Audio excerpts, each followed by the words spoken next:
കർത്താവിന്റെ സന്നിധിയില് ഒരു കൂട്ടായ്മയിൽ സംബന്ധിപ്പാൻ നമ്മുടെ ജീവിതത്തിൽ ദൈവം ഒരുക്കി തന്ന ഈ ഭാഗ്യ പദവിക്കായി സ്തോത്രം ചെയ്യുന്നു. എല്ലാവരെയും ഈ ആത്മീയ ശുശ്രൂഷയിലേക്ക് ഹാർദവമായി വന്ദനം ചെയ്യുന്നു.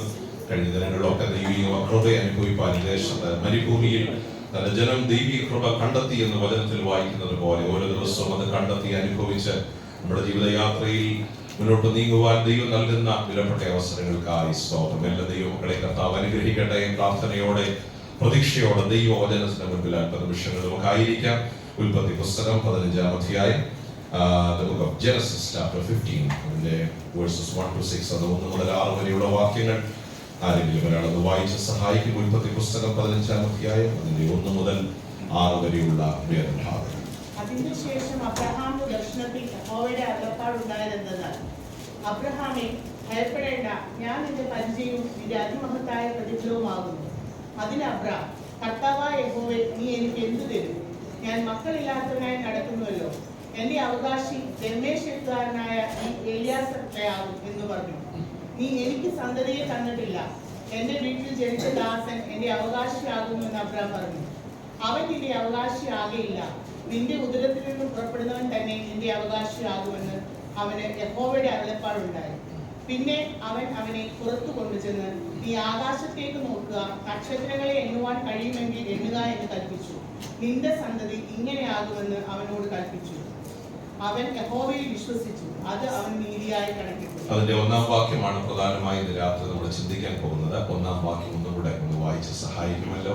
അതിന്റെ ശേഷം അബ്രഹാമിന്റെ ദർശനത്തിൽ യഹോവയുടെ അരുളപ്പാടുണ്ടായിരുന്നു. അടുത്ത വാക്ക് ശ്രദ്ധിക്കണമേ. അബ്രഹാമേ, ഭയപ്പെടേണ്ട, ഞാൻ നിന്റെ പരിചയം നിന്റെ അതിമഹത്തായ പ്രതിഫലം. വാക്കുകളാണ് ഇന്ന് രാത്രി നമ്മൾ ഒരുമിച്ച് ചിന്തിക്കാൻ. ഞാൻ നിന്റെ പരിചയം നിന്റെ അതിമഹത്തായ പ്രതിഫലം. അനുഗ്രഹിക്കപ്പെട്ട വാക്കുകൾ നമുക്ക് നമ്മുടെ നാവുകൊണ്ടെന്ന് പറയാം. ഞാൻ നിന്റെ പരിചയം നിന്റെ അതിമഹത്തായ പ്രതിഫലമാകും. ചേർന്ന് പറയാം, ഞാൻ നിന്റെ പരിചയം അതിമഹത്തായ പ്രതിഫല. വാക്കുകൾ പറയുന്നത് നമ്മുടെ ജീവിതത്തിന്റെ ഒരു ബലമാണ്. ഞാൻ നിന്റെ പരിചയമാണ്, നിന്റെ അതിമഹത്തായ പ്രതിഫലമാണ്. ദൈവത്തിന് സ്തോത്രം ചെയ്യുക. വളരെ അർത്ഥവത്തായ ചിന്താവാക്കുകളാണ് രാത്രിയിൽ ഈ വചനവുമായി ബന്ധപ്പെട്ട് ഒരുമിച്ച് ധ്യാനിപ്പാൻ ദൈവനാമത്തിൽ ആഗ്രഹിക്കുന്നത്. അബ്രഹാമിനോട് ദൈവം പറയുന്ന ഒരു പ്രോമിസാണ്, ഞാൻ നിന്റെ പരിചയം. 2, ഞാൻ നിന്റെ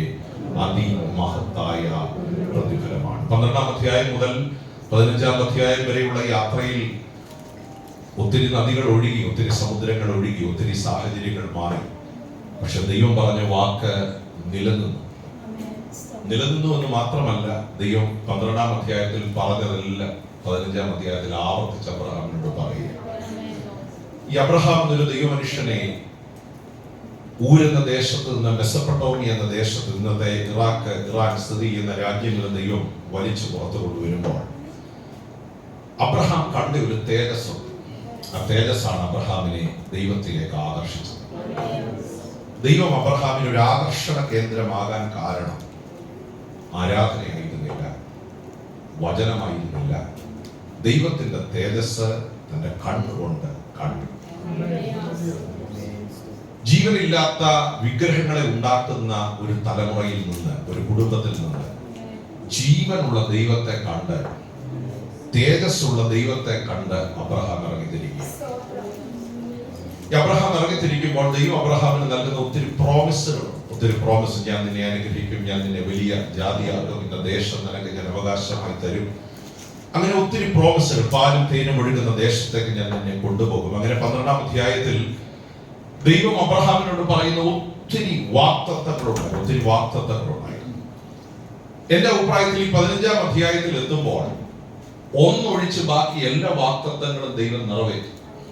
ഒന്നൊഴിച്ച്, ശ്രദ്ധിച്ച് കേൾക്കണം, ഒന്നൊഴിച്ച് 12-ാം അധ്യായത്തിൽ പറഞ്ഞ ഒരു വാഗ്ദത്തം ഒഴിച്ച് ബാക്കി എല്ലാ വാഗ്ദത്തങ്ങളും അബ്രഹാമിനോട് ദൈവം, വാഗ്ദത്ത ദേശത്ത് ദൈവം അബ്രഹാമിനെ കൊണ്ടുപോകും.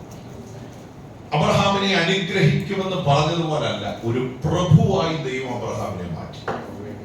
പ്രഭു എന്ന് പറയുമ്പോൾ എല്ലാവരും ബഹുമാനിക്കുന്ന, ആത്മീയമായി, സാമ്പത്തികമായി, സമൂഹത്തിൽ വിലമതിക്കുന്ന ദൈവത്തിന്റെ സ്തോത്രം. ശാലോം രാജാവായ അബിമേലെക്ക് പറയുന്നത്, നീ ഞങ്ങളുടെ ഇടയിൽ ദൈവത്തിന്റെ പ്രഭുവാണ്. ആരാണ്? ദൈവത്തിന്റെ പ്രഭുവാണ്. അത്ര മാന്യത ദൈവം അബ്രഹാമിന് നൽകി. 12-ാം അധ്യായത്തിൽ നിന്ന് 15-ാം അധ്യായത്തിൽ വരുമ്പോൾ ഒന്നൊഴിച്ച് ബാക്കി എല്ലാ വാഗ്ദത്തങ്ങളും ദൈവം നിറവേറ്റി. ഏതാ നടക്കാത്ത വാഗ്ദത്തം? അതാണ് ഇന്ന് രാത്രി നമ്മൾ ചിന്തിക്കാൻ പോകുന്നത്. പക്ഷേ അബ്രഹാമിന് ഏറ്റവും വലിയ പരാതി വന്നത് എന്തിനെ കുറിച്ചാണ്?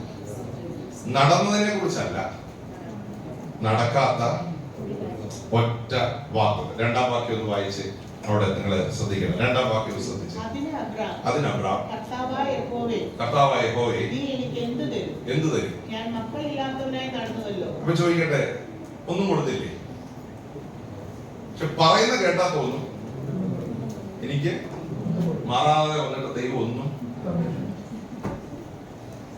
പക്ഷെ തന്നതൊക്കെ ലിസ്റ്റ് എടുത്താൽ,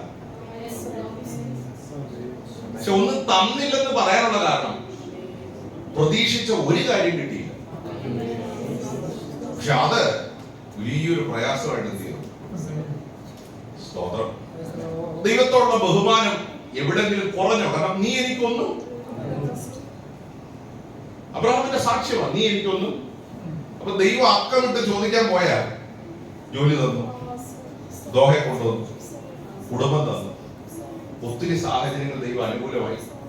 ഹലോ, അറ്റ്ലീസ്റ്റ് ജോലി ചെയ്യാനുള്ള ആരോഗ്യമെങ്കിലും, ലോൺ അടയ്ക്കാനുള്ള പൈസയെങ്കിലും, അത്യാവശ്യം നിന്ന് പോകാനുള്ള അനുകൂല സാഹചര്യങ്ങളൊക്കെ നമ്മൾ ഈ ചെയ്തതൊന്നും പലപ്പോഴും ഓർക്കാറില്ല.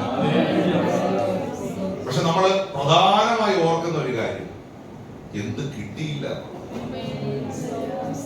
സ്തോത്രം. ഞാനിങ്ങനെ ചിന്തിക്കുകയായിരുന്നു കഴിഞ്ഞ ദിവസം, ഈ ഫുട്ബോൾ ലോകകപ്പ് നടന്നുകൊണ്ടിരിക്കുക, നമുക്ക് ഇഷ്ടപ്പെട്ട ടീമുകളൊക്കെ ഉണ്ട്, കളിയൊക്കെ ഉണ്ട്. ചിലര് സ്തോത്രം റൊണാൾഡോയെ സപ്പോർട്ട് ചെയ്യുന്നവരുണ്ട്, ചിലര് പറഞ്ഞു എന്നെക്കാൾ നിങ്ങൾക്ക് അറിയാമല്ലോ. ഞങ്ങൾക്ക് ഇതിനകത്ത് യാതൊരു ബന്ധവുമില്ല, പിന്നെ കിടക്കി എപ്പോഴും അങ്ങനെയാണോ എന്ന് പറഞ്ഞു. മെസ്സിയെ സപ്പോർട്ട്, നെയ്മറിനെ സപ്പോർട്ട് ചെയ്യുന്നവരുണ്ട്, ഇല്ലേ, നല്ല കളിക്കാർ. കഴിഞ്ഞ ദിവസം എന്റെ മനസ്സ് വന്നു, ഈ നമ്മൾ ഇവരെയൊക്കെ സപ്പോർട്ട് ചെയ്യാനുള്ള കാരണം, ഇപ്പൊ മെസ്സിയെ ഞാൻ സപ്പോർട്ട് ചെയ്യുന്നു പറഞ്ഞാൽ ഗോൾ അടിക്കുന്നത് കൊണ്ടാ,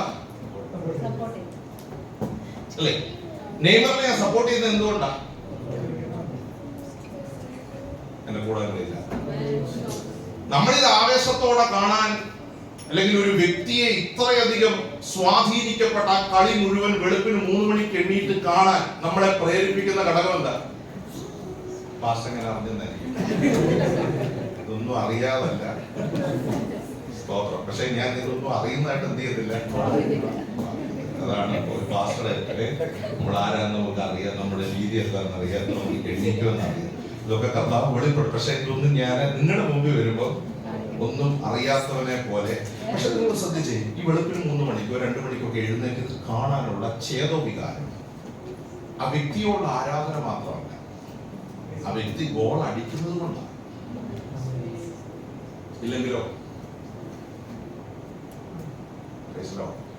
എന്റെ മനസ്സ് വന്ന ചോദ്യം, ദൈവം നമുക്ക് എന്തെങ്കിലുമൊക്കെ ചെയ്യുന്നത് കൊണ്ടാണോ നമ്മൾ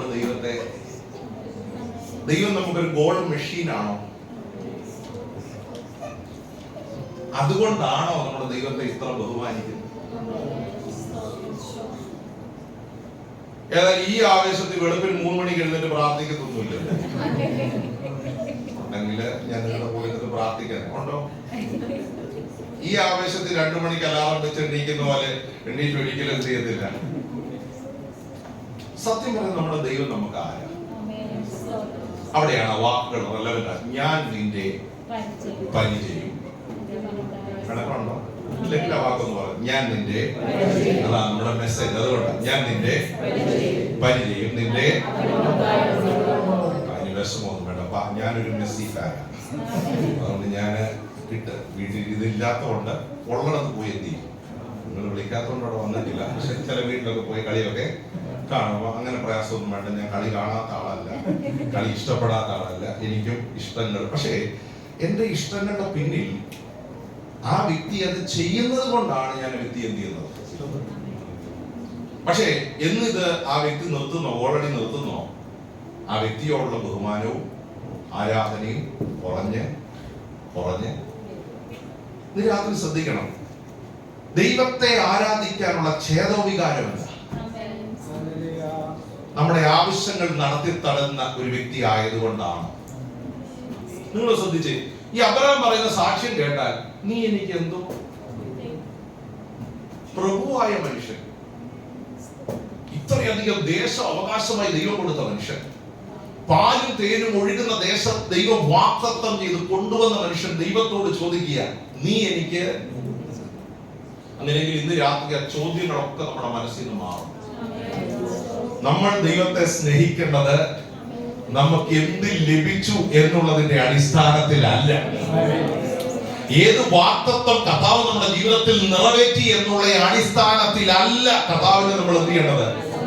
അങ്ങനെ സ്നേഹിച്ചാൽ നമ്മൾ പരാജയപ്പെട്ടു പോകും. ദൈവത്തിന്റെ സ്തോത്രം. വിജയകരമായ ക്രിസ്തീയ ജീവിതം നയിക്കണമെങ്കിൽ ദൈവത്തിന്റെ സ്തോത്രം നമുക്ക് ലഭിക്കുന്നതിലല്ല, മറിച്ച് നമ്മളെ വിളിച്ചത് ആരാണെന്നൊരു ബോധ്യം നമ്മുടെ ഹൃദയത്തിൽ ഉണ്ടാകുകയും ആ തേജസ്സിന്റെ പിന്നാലെ യാത്ര ചെയ്യാനുള്ള കൃപ നമ്മൾ പ്രാപിക്കുകയും ചെയ്യണം. അതാണ് ദൈവകൃപ എന്ന് പറയുന്നത്. ഈ രണ്ട് വാക്കുകളാണ് ദൈവം അബ്രഹാമിനെ പരിചയപ്പെടുത്തുന്നത്. I am your shield and your very great reward. ഞാൻ നിന്റെ പരിചയം, നിന്റെ അതിമഹത്തായ. ശ്രദ്ധിച്ച്, എന്താ ഈ പരിചയം എന്ന് പറയുന്നത്? ഷീൽഡ് എന്ന് പറയുന്നത്. ഷീൽഡ് എന്തിനാ അത് ഉപയോഗിക്കുന്നത്? നമ്മൾ അത് ഒത്തിരി ഉപയോഗിച്ചിട്ടില്ലെങ്കിലും പഴയ നിയമകാലങ്ങളിൽ യുദ്ധസമാനമായ സാഹചര്യങ്ങളിൽ ഷീൽഡ് എന്തിനാ ഉപയോഗിക്കുന്നത്? അമ്പോ കൂർത്ത സ്തോത്രം ആയുധങ്ങളോ നമ്മളെ തൊടാതിരിക്കേണ്ടതിനാണ് ഷീൽഡ് എന്ത് ചെയ്യുന്നത്. അബ്രഹാമിന്റെ ജീവിതത്തിലും ഒത്തിരി കുത്തുകൾ ദൈവം എന്ത് ചെയ്തു. സ്തോത്രം. ഈ അമ്പ് കൊണ്ടുള്ള മുറിവ് എന്ന് പറയുന്നത് വല്ലാത്ത മുറിവാണ്. അത് കുത്തി അകത്തോട്ട് കയറും, രക്തം പൊടിയും. പക്ഷെ ഇതിനെ തടയുന്നതാണ് എന്ത്? അപ്പം ദൈവം അബ്രഹാമിനോട് പറയുന്നതിന്റെ സെൻസ് ഇതാ, നിനക്കെതിരെയുള്ള അമ്പുകളൊന്നും ഞാൻ നിർത്തത്തില്ല, പക്ഷെ അതിനകത്തും നിൽക്കാനുള്ള കൃപ.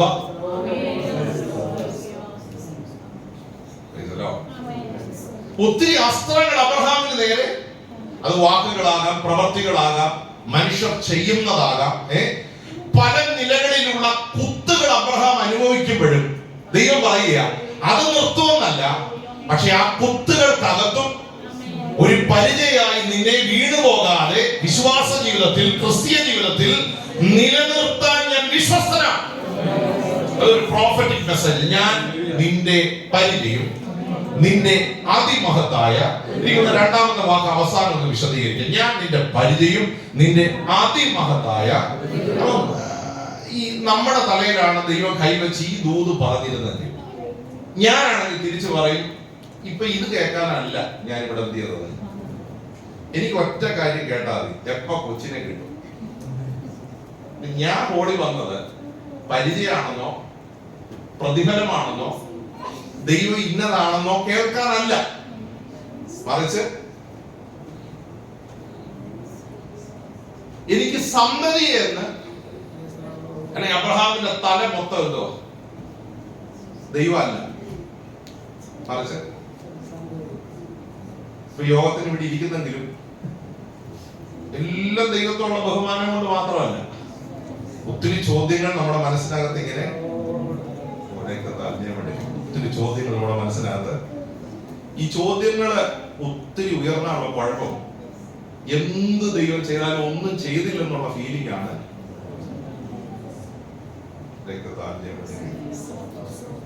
രാത്രിയിൽ ദൈവമക്കളോട് ആത്മാർത്ഥമായി ഞാൻ പറയട്ടെ, തരാത്തതിനെ ഓർത്ത് തന്നതിന് നന്ദി പറയാതിരിക്കരുത്. അതാണ് ഏറ്റവും വലിയ പാപം. എന്നൊന്നും കൂടെ ദൈവങ്ങളോട് ശാന്തമായി പറയാം, തരാത്തതോർത്ത് തന്നതിന് നന്ദിയില്ലാത്തവരായി നമ്മുടെ ദൈവസന്നിധിയിൽ മാറരുത്.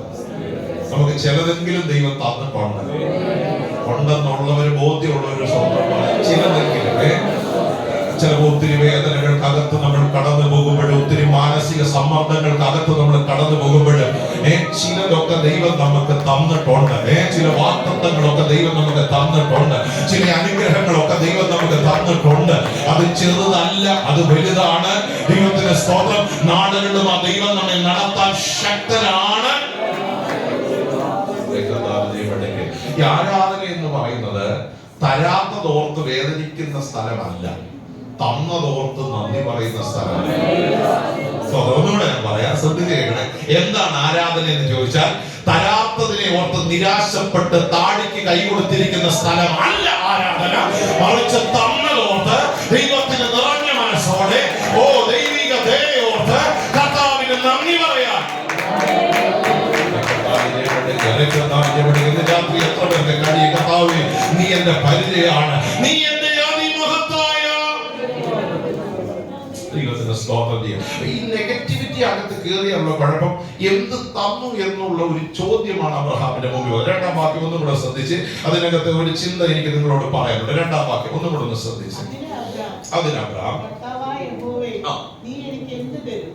ഞാൻ മക്കളില്ലാത്തവനായി നടക്കുന്നുവല്ലോ, എന്റെ അവകാശി ദമ്മേശക്കാരനായ ഈ ചിന്ത മനസ്സിനകത്ത് ഇങ്ങനെ കൊടികുത്തിയിരിക്കുക. നിങ്ങൾ ശ്രദ്ധിക്കണം. ദീർഘ വർഷങ്ങൾ കടന്നുപോയി, പക്ഷെ പറഞ്ഞ ഒരു വാക്തത്വം ദൈവം എന്ത് ചെയ്തില്ല, പക്ഷെ എന്റെ ചിന്ത ഞാൻ പറയാം, ശ്രദ്ധിച്ചു കേൾക്കണേ. അബ്രഹാമിനെ അബ്രഹാം ആക്കിയത് ആ കൊടുക്കാത്ത ഒരു വാക്തത്വം. 4000 വർഷങ്ങൾക്ക് ഇപ്പുറത്തും ഞാൻ ആ മനുഷ്യനെ പ്രസംഗിക്കാൻ കാര്യം കൊടുത്തതല്ല, കിട്ടാത്ത ആ ഒരു വാക്തത്വമാണ് അബ്രഹാമിനെ ആരാക്കിയത്, വിശ്വാസത്തിന്റെ പിതാവാക്കി, നമ്മുടെ പിതാവാക്കി. ഇന്ന് രാത്രി അഭിമാനത്തോടെ ആ വ്യക്തിയെ പ്രസംഗിക്കാൻ കഴിയുന്നത് ദൈവത്തിന്റെ സ്തോത്രം.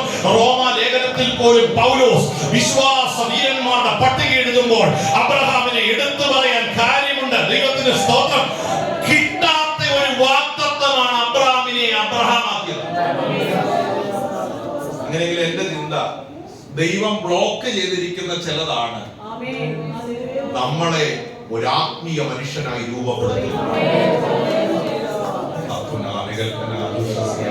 കിട്ടാത്തതിനായി ഒരു സ്വതന്ത്രം പറഞ്ഞു. ഞാൻ പ്രാർത്ഥിച്ചിട്ട് മറുപടി വെളിപ്പെടാത്ത വിഷയത്തിനായി സ്തോത്രം പറഞ്ഞ് ഒരുപക്ഷെ നമ്മളെ ഷേപ്പ് ചെയ്യുന്നതിൽ, നമ്മളെ രൂപപ്പെടുത്തുന്നതിൽ, നമ്മളെ ഒരു ആത്മീയത്തിൽ തികഞ്ഞവനായി വളർത്തിയെടുക്കുന്നതിൽ ആ ദൈവിക പദ്ധതികളും ഉണ്ട് എന്ന് ഒരു വലിയ ക്രൈസിസിലൂടെ ഈ രാജ്യം കടന്നു പോകുന്ന ഒരു സമയത്ത് ദൈവിക പ്രത്യാശ ദൈവമക്കളുടെ കൈവിടുക. ഞാൻ സ്നേഹത്തോടെ നിങ്ങളുടെ ദൈവാസനത്തോടെ പറയാം, പലരും പറയുന്നത് കേട്ട് ഒരു തീരുമാനം എടുക്കരുത്. ഞാൻ നിന്റെ പരിചയം. ആരോടൊക്കെയോ ഈ ദിവസങ്ങളിൽ പ്രാർത്ഥിച്ചിട്ട് ദൈവത്തിന്റെ ആത്മാവ് പറഞ്ഞൊരു ദൂത ഇന്ന് രാത്രി സഭയ്ക്ക് കൈമാറി. ഓഫീസിൽ പറയുന്നത് കേട്ട്, കൂടെ ജോലി ചെയ്യുന്നവർ പറയുന്നത് കേട്ടല്ല നിന്റെ വിശ്വാസ കാഴ്ചവെടുക്കാൻ നീ വെക്കേണ്ടത്. ഇന്ന് രാത്രി അങ്ങനെയുള്ള ദൈവങ്ങളോട് ആത്മാവിൽ ധൈര്യത്തോടെ ദൂത് വിളിച്ചു പറയാം, ഞാൻ നിന്റെ പരിചയമാണ്, നിന്റെ അതിമഹത്തായ.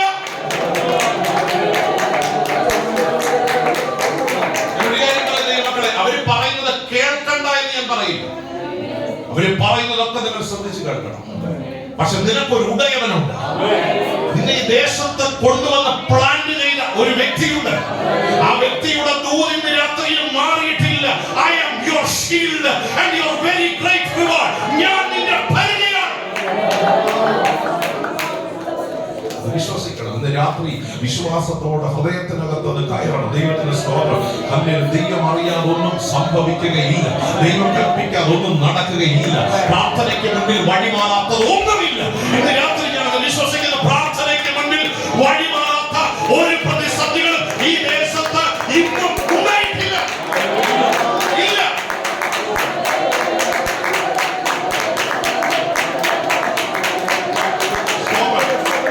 ദൈവമക്കളോട് അധികാരത്തോടും ദൈവം നൽകിയ ആത്മീയ നിയോഗത്തോടും പറയാം, ഇവിടെ മാറാത്ത, പ്രാർത്ഥനയ്ക്ക് മുന്നിൽ മാറാത്ത ഒരു പ്രതിസന്ധികൾ ഖത്തറിൽ ഉണ്ടായിട്ടില്ല. സ്തോത്രം, സ്തോത്രം. കാരണം അബ്രഹാമിനോട് ദൈവം പറഞ്ഞ വാഗ്ദത്തം ഇന്ന് രാത്രി ഒന്നുകൂടെ നമ്മളെ ഉറപ്പിക്കും. ഞാൻ നിന്റെ പരിചയം. മുള്ളില്ലെന്നല്ല, കുത്തുകളില്ലെന്നല്ല, വേദനകളില്ല എന്നല്ല, പക്ഷെ അതിനകത്തും നിന്നെ പ്രൊട്ടക്ട് ചെയ്യാൻ, നിന്നെ നിലനിർത്താൻ ഒരു പരിചയമായി വെളിപ്പെടുന്ന ഒരു ദൈവത്തിന്റെ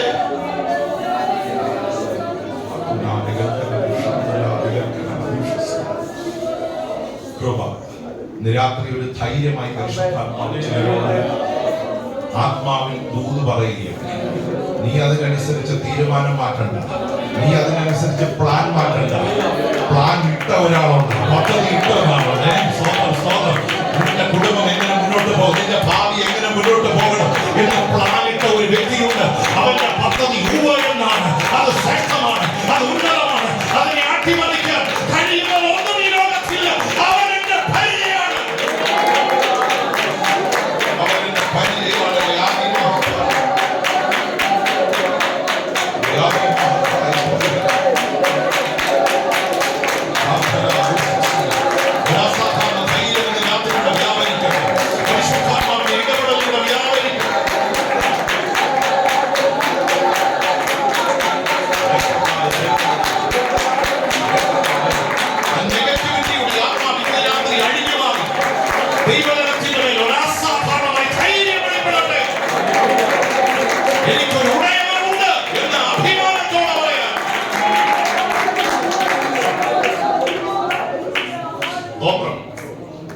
അബ്രഹാം മനസ്സിൽ ഇടയ്ക്കെങ്കിലും പ്ലാൻ ഇട്ടു.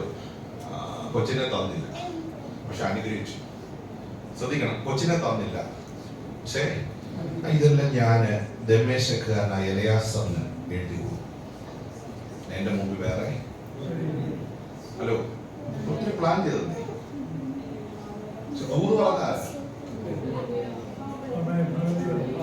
ഇതുപോലെ നമ്മുടെ പ്രശ്നം ഒത്തിരി കാട് കയറി പ്ലാൻ ചെയ്യാൻ ഇന്ന് രാത്രി നിർത്തിക്കണം. രാത്രി പരിശുദ്ധാത്മാവിൽ അതുപോലെ പറയുന്നത് നിനക്ക് ഒരു ഉടമസ്ഥനുണ്ട്,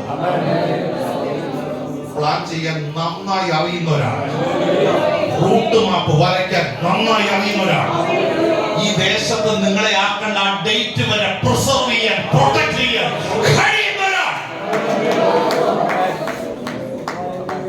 ഈ വിഷമം അബ്രഹാമിന്റെ മനസ്സിനകത്ത് കയറിയപ്പോ ചിന്ത ഇതെല്ലാം ഞാൻ എലയാസറിന് എഴുതി കൊടുക്കും.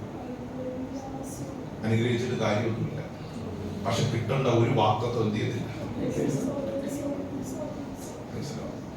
ഈ 12-ാം അധ്യായത്തിൽ നക്ഷത്രങ്ങളെയും സമുദ്രത്തിലെ മണലിനെ ഒക്കെ കാണിച്ച ദൈവത്തിന് പിന്നെയും കാണിക്കേണ്ട വന്നു. 5-ാം വാക്യം നിർത്തി, 5-ാം വാക്യം ശ്രദ്ധിച്ച്, 5-ാം വാക്യം ഒന്നുകൂടെ ഒന്ന് വായിച്ച് സഹായിച്ചു. പിന്നെ അവൻ അവനെ പുറത്തു കൊണ്ടുവന്ന് നീ ആകാശത്തേക്ക് നോക്കുക, നക്ഷത്രങ്ങളെ എണ്ണുവാൻ കഴിയുമെങ്കിൽ എണ്ണുക എന്ന് കൽപ്പിച്ചു. പ്ലാൻ ഇട്ട ആളെ ഇപ്പൊ എവിടെ കൊണ്ട് കാണിക്കാം? നിരാശ കയറുമ്പോ നമ്മള് ദൈവത്തിന്റെ പദ്ധതിക്ക് അപ്പുറത്ത് പലതും മിക്കവാറും ജൂലൈ പോണ്ട വരും. പോണ്ട വന്ന ഏത് കാർഗോയ്ക്ക് സാധനമൊക്കെ വീട് വിടണ്ടായിട്ട് പാസ്പോർട്ട് 2 ആഴ്ച മുമ്പെങ്കിലും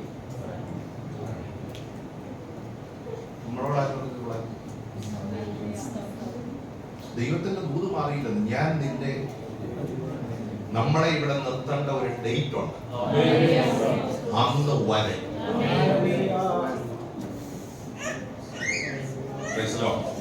അതുകൊണ്ട് ഇന്ന് രാത്രി പ്ലാൻ ചെയ്യാൻ അറിയുന്നവന്റെ കയ്യിൽ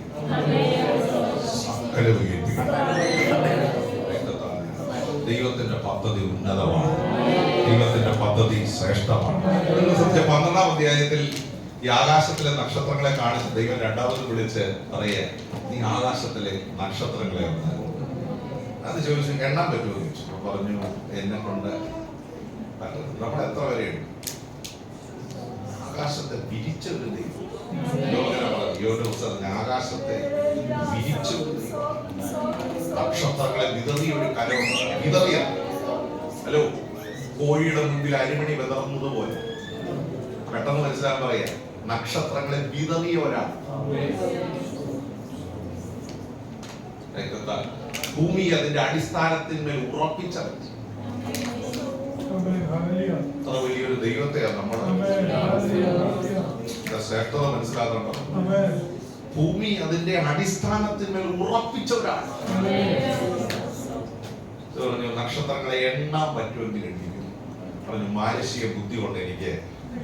അടുത്ത വാക്കത് ശ്രദ്ധിച്ച്, നിന്റെ സന്തതി.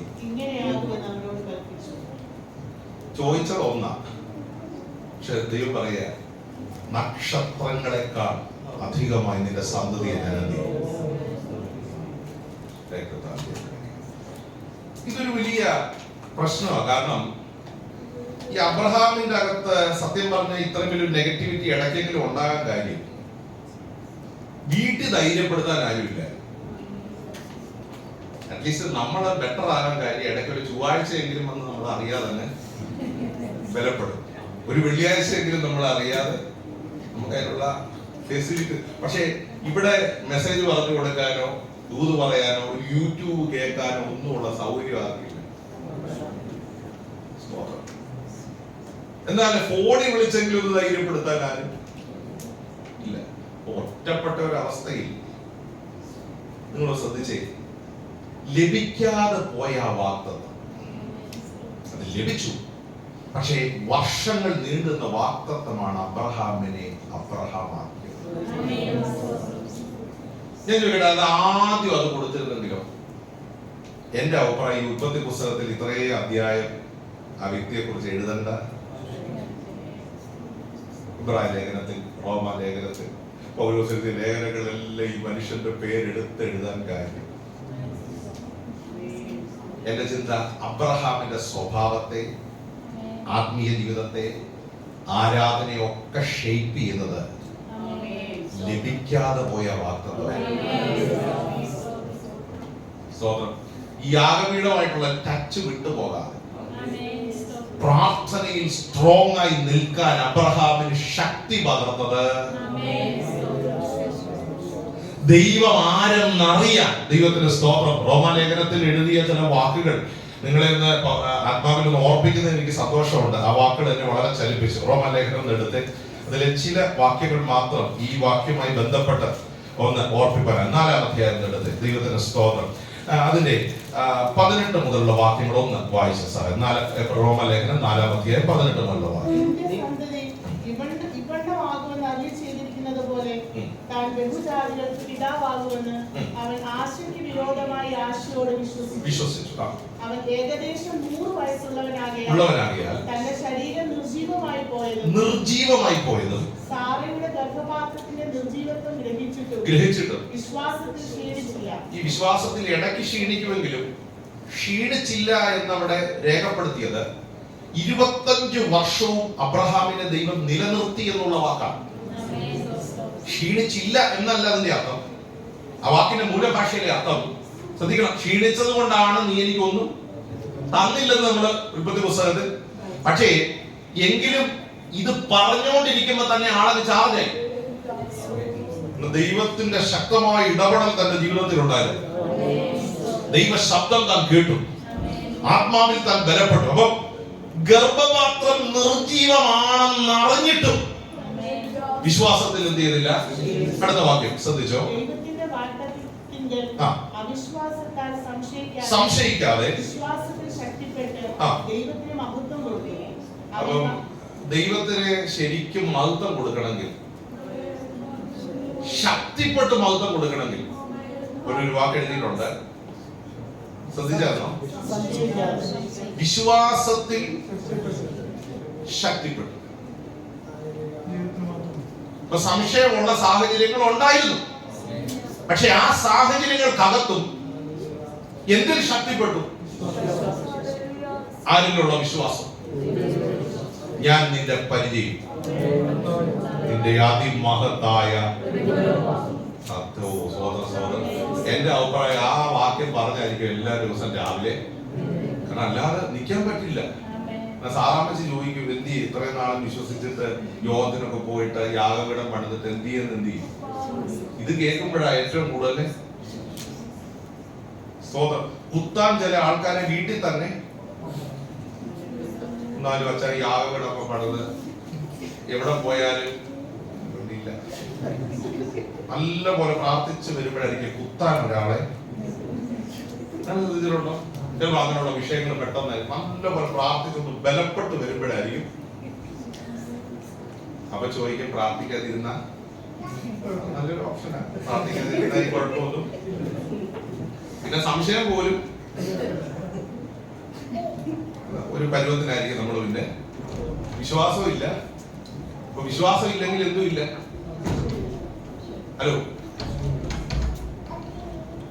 ഒരു ഡൗട്ടും പണ്ട് ക്ലാസ്സിലൊക്കെ ഞാൻ ഓർക്കുന്നുണ്ട്.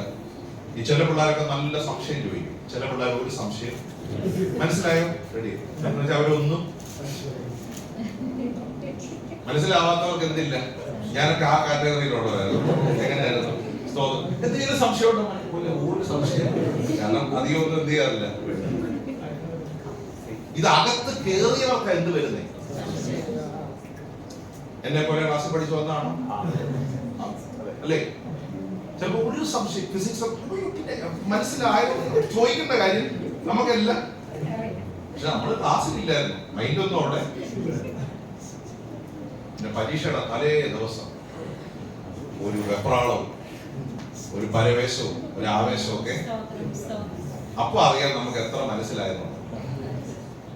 പക്ഷേ ശരിക്കും ക്ലാസ് അകത്ത് കയറി ആക്കെന്തുണ്ട്? സംശയമുണ്ട്. അവര് സംശയം ചോദിക്കും. നല്ലപോലെ സംശയം ചോദിച്ചാൽ ഓർത്തോണം, അടുപ്പിച്ചത്. ഞാൻ അതുകൊണ്ട് നേരത്തെ പറഞ്ഞ ശരിക്കും വിശ്വാസം അകത്ത് കയറിയാൽ സംശയിക്കുന്ന ഒത്തിരി അവസ്ഥകൾ നല്ലപോലെ പ്രാർത്ഥിച്ചാൽ ശക്തമായി വിശ്വാസത്തിൽ ബലം. ഞാൻ ആത്മീയ ജീവിതത്തിൽ കണ്ട കാഴ്ചകൾ, അനുഭവിച്ച കാഴ്ചകളാണ് പറയുന്നത്. അങ്ങനെയുള്ളവരുടെ മുമ്പിൽ സംശയിക്കത്തക്ക ഒത്തിരി വേദനകൾ അവരുടെ ജീവിതത്തിൽ. പക്ഷെ ഇന്ന് രാത്രി പറയാം, നിങ്ങൾ വിശ്വാസത്തിൽ ശക്തിപ്പെടണം. വിശ്വാസത്തിൽ ശക്തിപ്പെട്ടാലേ ആരാധന വെളിപ്പെടും. അവിടെ ദൈവത്തിന് എന്ത് കൊടുക്കാൻ പറ്റും? മഹത്വം കൊടുക്കാൻ പറ്റും. 21-ാം വാക്യം ഒന്ന് വായിച്ചു, പെട്ടെന്ന് വായിച്ചു.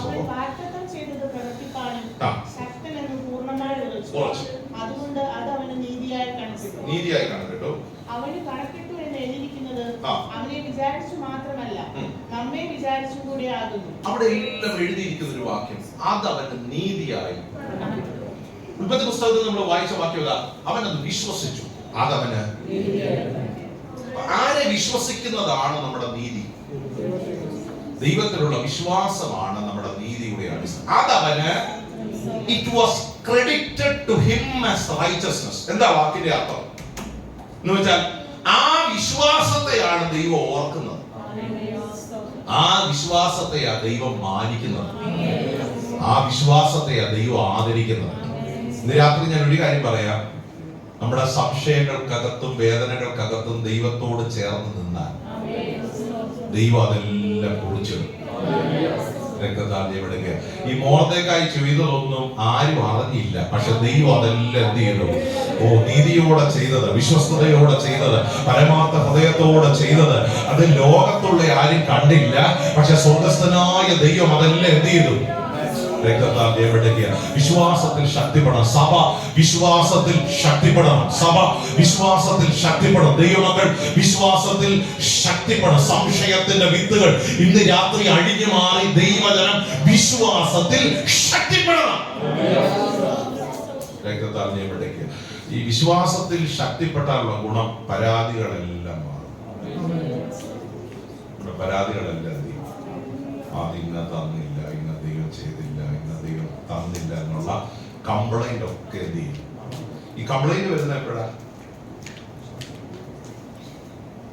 സംശയിക്കുമ്പോഴാ, ക്ഷീണിക്കുമ്പോഴാ. ഈ ചിന്ത മാത്രം നമ്മുടെ മനസ്സിനകത്ത് എന്ത് ചെയ്യും? ഇപ്പം ഞാൻ എല്ലാവർക്കും ഒരു വെള്ള പേപ്പർ തരിക എന്ന് വെച്ചാൽ, ഉദാഹരണം എന്റെ ഒരു 10 കുറ്റം എഴുതുക. ഒരു മിനിറ്റ് പോലും, ഒരു വർഷമായി നിങ്ങൾ എന്നെ കുറിച്ച് ഒരു 10 കുറ്റം എഴുതാൻ പറഞ്ഞാൽ, അപ്പൊ ചെല്ല് പറയും പാസ് ഒരു പേപ്പർ പോരാ, ഒരു പേപ്പറും കൂടെ എക്സ്ട്രാ തന്നാലേ നമുക്ക് എന്ത് ചെയ്യാൻ പറ്റും. നമ്മുടെ എല്ലാം ഒരു പ്രത്യേകതയാണ്. നമുക്ക് ആ ഒരു കുറ്റമായിരിക്കും. ഈ പണ്ട് വീടുകളിൽ പറയും 99 ഗുണം ചെയ്താലും ഒരു കുറ്റം ചെയ്ത മനുഷ്യർ അതായിരിക്കും എന്ത് ചെയ്യുന്നത്, അല്ലേ? സത്യമല്ലേ? നമ്മൾ ആണെന്നല്ലേ നമ്മുടെ ഒരു പോരായ്മ.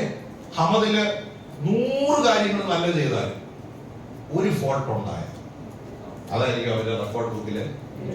നമുക്ക് വിഷം വേണം 100. ഞാന് ഡ്യൂട്ടി കഴിഞ്ഞ് 3/4 മണിക്കൂർ എക്സ്ട്രാ നിന്ന് ആലോചന നിന്നൊന്നും അവരെന്ത് ചെയ്തില്ല. ഓർക്കോ? അവരോർക്കോ? പറഞ്ഞേ, ഒരു നേഴ്സ് വരാൻ വൈകി 1 മണിക്കൂർ കാത്തിരിക്കുന്ന ഒരാളും പുറത്തിരിക്കുക. എപ്പോഴാണ് ഇറങ്ങുന്നേ? 1 മണിക്കൂർ. പക്ഷെ അതൊന്നും ആവരും ചെയ്തില്ല. ഒരു ചെറിയ ഫോൾട്ട് വന്നാൽ അതായിരിക്കും. ഇതുപോലെ തന്നെ പലതും ദൈവം തന്നു.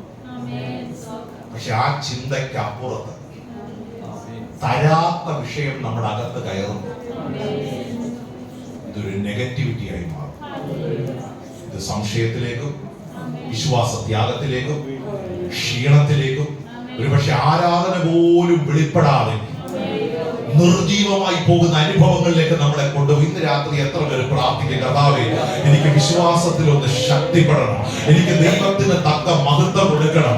ഗർഭപാത്രം നിർജീവമെന്ന് അറിഞ്ഞിട്ടും അബ്രഹാം ദൈവത്തിൽ വിശ്വസിച്ചു, ആദവന് നീതിയായി കണക്കിട്ടതുപോലെ ഇന്ന് രാത്രി ആ വിശ്വാസത്തിന്റെ അനുഭവങ്ങൾ എന്റെ ജീവിതത്തിലും പ്രാപിച്ചെടുക്കാനുള്ള ഒരു കൃപ എനിക്ക് നൽകണമെന്ന് എത്ര പേർ ആത്മാർത്ഥമായി ദൈവത്തോട് പ്രാർത്ഥിക്കാൻ കഴിയും? ആ ദൂത് ഞാൻ ഒന്നുകൂടെ ആവർത്തിച്ച് പറയാം. ഞാൻ നിന്റെ പരിചയം, നിന്റെ അതിമഹത്തായ, രണ്ടാമത്തെ വാക്കിലേക്ക് ഞാൻ ഒന്ന് കയറിയ, ഞാൻ നിന്റെ വെരി ഗ്രേറ്റ് റിവാർഡ്, നിന്റെ അതിമഹത്തായ അബ്രഹാമേ, ലഭിക്കാൻ പോകുന്ന കുഞ്ഞിനേക്കാൾ നിന്റെ ജീവിതത്തിന്റെ ഏറ്റവും വലിയ സമ്പത്ത് അത് ഞാനാണ്. ദൈവത്തിന്റെ സ്തോത്രം. സങ്കീർത്തനക്കാരൻ പാടുന്ന പോലെ നീ ഒഴികെ എനിക്ക് ഒരു.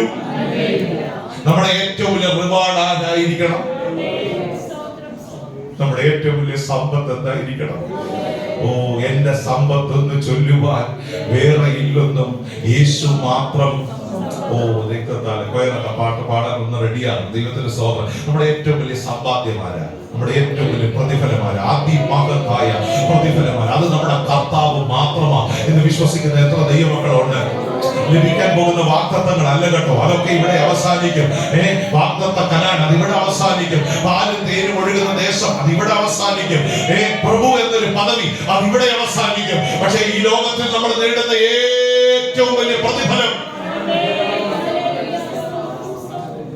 നമ്മുടെ ഏറ്റവും വലിയ അഭിമാനം ആരായിരിക്കണം? നമ്മുടെ ഏറ്റവും വലിയ സന്തോഷം ആരായിരിക്കണം? നമ്മുടെ ഏറ്റവും വലിയ ആനന്ദം ആരായിരിക്കണം?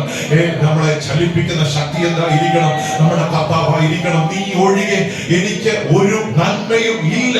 എന്റെ ഏറ്റവും വലിയ പ്രതിഫലമാരാണ് എന്റെ കർത്താവാണ്. അത് നമ്മുടെ ഒരു സാക്ഷ്യമായിരിക്കണം. ഇന്ന് രാത്രി എത്ര പേരാഗ്രഹം, കർത്താവെ വിശ്വാസത്തിൽ ശക്തിപ്പെടുന്ന അനുഭവങ്ങൾ എന്റെ ജീവിതത്തിൽ ഈ ദിവസങ്ങൾ വെളിപ്പെടുത്തണമെന്ന് എത്ര പേര് ആത്മാർത്ഥമായി പ്രാർത്ഥിക്കും? അവരോട് കർത്താവ് പറയുകയാണ്, ആ വാഗ്ദത്തം മുറുകെ പിടിച്ച് പ്രാർത്ഥിക്കണം. നീ എന്റെ പരിചയം, എന്റെ അതിമഹത്തായ. ഒരു വാഗ്ദത്തം നിവർത്തിക്കുന്നത് കൊണ്ടല്ല എന്റെ ദൈവം എന്റെ പ്രതിഫലമായി മാറിയത്. ഒരു ഗോൾ അടിക്കുന്നത് കൊണ്ടല്ല ഞാൻ അവനെ ആരാധിക്കുകയും ബഹുമാനിക്കുകയും ചെയ്യുന്നത്. ദൈവത്തിന്റെ സ്തോത്രം. എന്തെങ്കിലും വൈകാരികമായ ഒരു കണക്ഷൻ അല്ലാതെ, സ്തോത്രം, വൈകാരികമായ ഒരു കണക്ഷൻ അല്ല എന്റെ ജീവിതത്തിന്റെ ഏറ്റവും വലിയ സമ്പാദ്യം.